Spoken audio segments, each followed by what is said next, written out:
Hi! Kung naninigas ang kamay mo dahil sa spasticity, araw-araw mo itong gawin.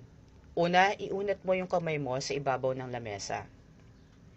Siguraduhin lang na unahin yung hinlalaki ha, o yung thumb. Tapos, gawin mo yung stretching na ganito.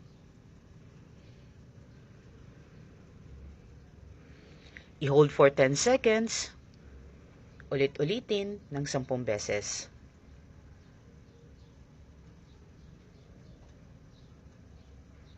Simulan mo muna yung hinlalaki. Kasi kapag ka inuuna mo yung hinlalaki, mas madaling bumigay or mas mabilis mag-decrease yung spasticity.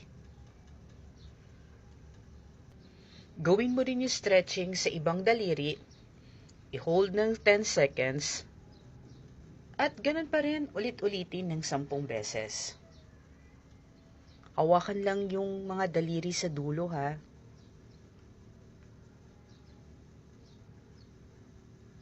Ilan lamang ito sa mga ginagawa sa mga naninigas na spastic hand. O paano? Yan lang.